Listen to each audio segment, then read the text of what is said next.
तो दोस्तों देखिए, वैसे तो कई सारे देश चाइना के ऑप्शन के तौर पर भारत की तरफ देख रहे हैं और भारत को चाइना के ऑप्शन के तौर पर देखना, ये सारी कुछ चीजें ऐसे ही नहीं हो रही है।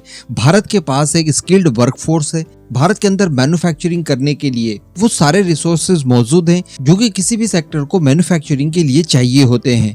यही सारे कारण देखने के लिए मिले हैं कि दुनिया भर के अलग अलग देशों की अलग अलग कंपनियां भारत के अंदर अब बड़े स्केल पर निवेश कर रही है। इवन कई सारे देशों की बड़ी कंपनियां जो इस समय चाइना में ऑपरेट कर रही है, वो वहां से निकलने की फिराक में है और संभवतः उनका जो अगला लक्ष्य है वो भारत ही होने जा रहा है।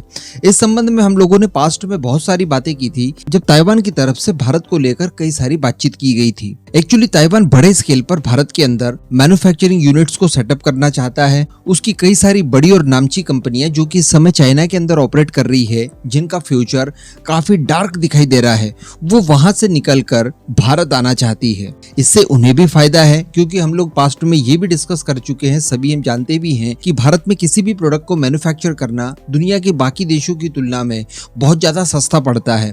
तो जो कंपनीज का मार्जिन होता है वो अपने आप बढ़ जाता है। और इन सब प्रक्रियाओं से भारत की बात की जाए तो भारत को सीधे एडवांटेज ये होता है कि भारत के अंदर सारा कुछ इकोसिस्टम अपने आप जनरेट हो जाएगा। जिन चीजों की फिलहाल अगर कमी है भी, तो वो कमियां भी दूर हो जाएगी और उसके बाद ये सारा इकोसिस्टम, ये सारा अनुभव भारत की खुद की कंपनियों के लिए भी बहुत ज्यादा लाभप्रद होगा। और भारत और ताइवान की स्पेशली अगर बात की जाए तो कुछ ही समय पहले ताइवान ने यहाँ तक कह दिया था कि देखिए, हमें भारत के साथ काम करने के लिए बहुत भूख है। वो भारत के अंदर आना चाहते हैं, भारत के साथ FTA करना चाहते हैं, ताकि बड़े स्केल पर वो इन्वेस्टमेंट भारत के अंदर कर सके और किसी तरह की कोई रुकावट उन्हें महसूस ना हो। हालांकि उस समय भी हम लोगों ने ये डिस्कस किया था कि फिलहाल ताइवान के साथ भारत का FTA हो जाए, इसमें थोड़ा सा समय लग सकता है, क्योंकि बीच में कई सारी परेशानियां आती है। इसके अतिरिक्त ताइवान ने एक बड़ा कदम ये उठाया था कि भारत के अंदर अपने कुछ और काउंसलर ऑफिसेस को खोलने के लिए बातचीत की थी और उनके ऊपर काम किया जा रहा है। तो अल्टीमेटली भारत और ताइवान के बीच में जो आपसी ट्रेड है, आपसी रिलेशनशिप है, जिसमें पीपल टू पीपल मोस्टली आता है, उसे बढ़ाने के लिए दोनों देशों के बीच में सहमतियां हुई थी। यहाँ तक की खबरें निकल कर आ गई थी कि भारत और ताइवान के बीच में जो इंटरनेशनल फ्लाइट्स चलती है, उनकी फेरियां भी बढ़ाई जाएगी।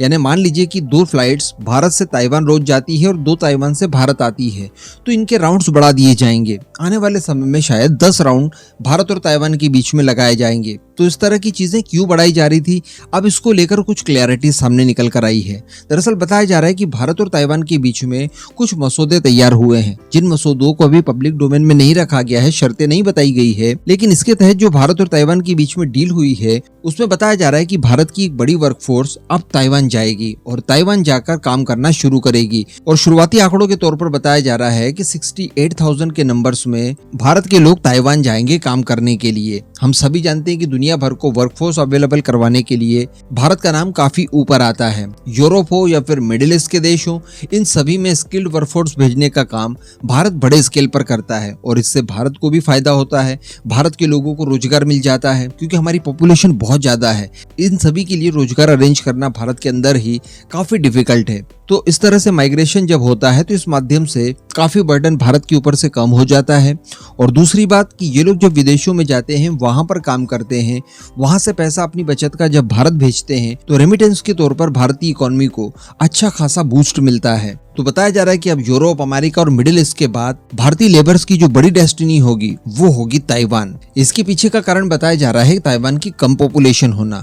यानी ताइवान की जो पॉपुलेशन है वो अप्रॉक्स 2.5 करोड़ के आसपास है और ताइवान के अंदर जो इंडस्ट्रीज है, वहां पर जो डेवलपमेंट हुआ है, या जिस क्वांटिटी में उन्हें वर्कफोर्स चाहिए होती है, वो अपने खुद के बूते इस रिक्वायरमेंट को फुलफिल नहीं कर सकते। ऐसी परिस्थिति में उन्हें भारी वर्कर्स की आवश्यकता होती है, जिसके लिए भारतीय वर्कर्स हर हाल में उपयुक्त तो माने जा सकते हैं। एक तो इस बहाने पीपल टू पीपल कनेक्टिविटी बहुत बढ़ेगी, भारत और ताइवान के बीच में एंगेजमेंट बढ़ेगी। भारत और ताइवान 2 देशों के तौर पर भी आपसी सहयोग को, रिलेशनशिप को और प्रगाढ़ कर पाएंगे। इसके अलावा जो सबसे बड़ा फायदा मिलेगा वो ये होगा कि देखिए, चाइना के लिए एक संदेश होगा कि आपके 2 दुश्मन आपस में मजबूत दोस्त बनते जा रहे हैं। इसके अलावा जो हमें फायदा होगा, हमारे वर्कर्स को जो सैलरी वगैरह वहां पर मिलेगी वो अलग।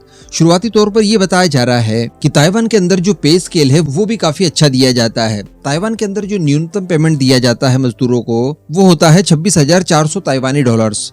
अगर इन्हें डॉलर्स में कन्वर्ट किया जाए तो $820 होता है महीने का, और अगर इसे भारतीय करेंसी में कन्वर्ट किया जाए तो 68,240 रुपीज पड़ता है। तो यानी हर वो भारतीय जो ताइवान काम करने जाएगा उसे मिनिमम 68,240 रुपए की सैलरी मिलेगी। हालांकि जैसा मैंने आपको बताया कि ये न्यूनतम है, इसके अलावा भी अगर आपकी योग्यता ज्यादा है, आप किसी ऐसे काम को कर सकते हैं जिसमें सैलरीज ज्यादा मिलती है, तो ज्यादा के अवसर भी आपके पास होंगे। और वैसे यहाँ पर एक और प्लस पॉइंट मैं आपको बता दूं, ये जो न्यूनतम मजदूरी की बात मैंने आपको बताई कि 26,400 ताइवानी डॉलर्स मिलते ही मिलते हैं, ये मिनिमम कोटा है वहाँ का, तो ये वहाँ के स्थानीय लोगों का है। अब इसी तरह का न्यूनतम मानदेय सभी देशों में होता है, लेकिन जो बाहर के वर्कर्स बुलाए जाते हैं काम करवाने के लिए, उनका जो न्यूनतम मानदेय होता है वो उनके लोकल वर्कर से कम हमेशा दिया जाता है। लेकिन ताइवान के साथ जिस हिसाब से हमारी बातचीत हो रही है उसमें बताया जा रहा है कि जो सैलरीज वगैरह और जो मानदेय ताइवान के लोकल वर्कर्स को दिया जाएगा, एग्जैक्टली वही मानदेय होगा भारत के वर्कर्स के लिए भी। तो ताइवान द्वारा जो 26,400 ताइवानी डॉलर्स की न्यूनतम मजदूरी तय की गई है, ये सभी के लिए लागू होगी। इसके साथ साथ भारतीयों को स्वास्थ्य सेवाएं भी दी जाएगी, और जितनी भी फैसिलिटीज ताइवान के लोकल वर्कर्स को दी जाती है वो सारी की सारी भारतीय वर्कर्स को भी दी जाएगी। तो कहने का मतलब बिना किसी भेदभाव के बहुत अच्छे ट्रीटमेंट के साथ भारतीय वर्कर्स वहां पर रह पाएंगे। और माहौल हम सभी जानते हैं कि काफी अच्छा है ताइवान का, किसी तरह का कोई हेटरेट का सामना इन्हें नहीं करना होगा। इस पूरे मुद्दे पर अब आपका जो भी मानना हो नीचे कमेंट करके जरूर बताइएगा।